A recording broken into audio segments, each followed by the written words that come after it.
All right, folks, welcome back to PrepperNow. This is an interesting story that's been on the radar for a couple days now on the crisis report, and it seems to be escalating in ways that are not that good. So what is happening is, a couple days ago, there was an attack in the Kashmir Jammu region of India, but it's on the border with Pakistan, northwestern portion of the country. Kashmir is a region that is really gray area. There's a thing called the line of control. This has been a major contention and problem between the two countries for many years. It flares up, it goes back, it flares up. Well, there's a pretty major flare-up going on right now. So I'll set the scene for you. Basically, a bunch of people, because it's beautiful, it's mountain backdrop, it's an absolutely gorgeous area. They decided to have lunch, about 30, 40 of them, other people. All of a sudden, out of nowhere, a couple of these groups that are not really aligned with Pakistan, but are from Pakistan, they have come out of the woodwork and they attack these people sitting there having their lunch. 30 to 40 of them are dispatched. They succumb to their injuries. I think last I heard was like 32. Might have gone up. This absolutely enrages the Indians.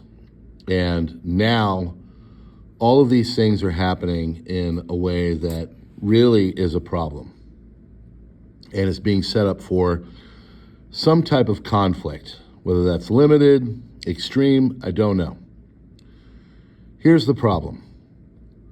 Pakistan and India are both nuclear powers. Pakistan is not the most stable of states. India is pretty stable. Still, big country, 1.4 billion people, low count, but a pretty stable country. I don't have to take you through the history. They've been, once they were together, Pakistan is Islamic, India is Hindu. Still many religious fractures, cultural fractures, all kinds of problems.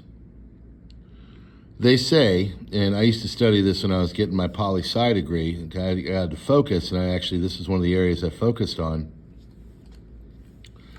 Basically, if there was ever to be some kind of a nuclear exchange between countries, this would be the area that it would happen most likely, due to the fact that these are really old enemies of each other. They have the power and technology and devices to do such an exchange. It's not really a stable relationship between the two of them, and this area would be the kind of place where, if there was an exchange of about 10 to 20 each, could really have detrimental effects on the global economy, the global environment. It could kick up dust into the sky and hurt growing seasons and stuff, and really spiral out of control for a major world conflict. So let me tell you what's going on now after all this. Some of the first things that India did was they kicked out everybody that is of any type of Pakistani blood. They said, get out of the country. They closed down any kind of military cohesion between the two countries, because they always try to keep it nice and diplomatic. But things like this happen, and they have effectively stopped those. I think there was an Indian contingent in Islamabad. There's this other thing called the Indus River Valley water treaty, essentially, and it's water that goes to Pakistan. India's cut that off, which now effectively Pakistan has called and said that is an act of war. Now you have a naval ship that is streaming towards, at first they thought it was going towards Pakistan's coast or area, but they think it's going to go much south. They thought it's very much south of Mumbai, and it's not currently headed in a direction, which this is a good thing, But they're trying to figure out where this thing, it's called the Vikrant, V-I-K-R-A-N-T. And it is going somewhere. India is getting into a posture of imminent conflict and strikes. And this is the problem.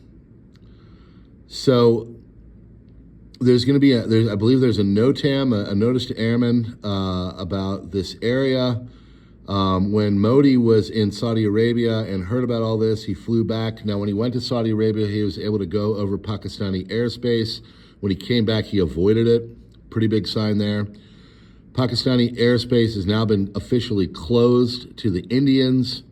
And at this point, things seem to be breaking down in ways that you better hope and pray that some form of diplomacy and talking between the two countries begins to start. Now, I'm not going to get hyperbolic and tell you this is going to be a nuclear war or anything like that, but I will tell you this. These two countries are the two countries where, if ever there was an exchange to potentially ring out, these guys are at the top of the list. They do not like each other. They're both nuclear capable, and they are known to potentially get into some kind of a conflict between the two countries that could have implications for the wider world. And what that looks like, we'll just have to see. So that's what's going on right now, and you should pay attention, and I've noticed that nobody else is paying attention, which is why you should go to the crisis report and come here to PrepperNow, because this is kind of stuff, some of the stuff we talk about. There is a real concerted effort by the platform right now to subjugate this channel. So any help you guys could give, please. Becoming a member, joining in other platforms like X, Truth, Minds, Gab. Possibly consider becoming a member at Subscribestar and Locals, which I think I'm going to start to do more exclusive content over there. It's just time. I just haven't had the time. But yeah, after you saw what happened with Hudson Valley, let's just say I'm getting the same business. And they're doing everything they can to just try to kill the channel. So all the help and pushing out everything you can do is the best thing you can do to help if you like what we're doing here. But in the meantime, pay attention to this story because it's getting bad. Folks, hope you have a great day. God bless. Hit those buttons and stuff, and we'll see you on the next one. PrepperNow out.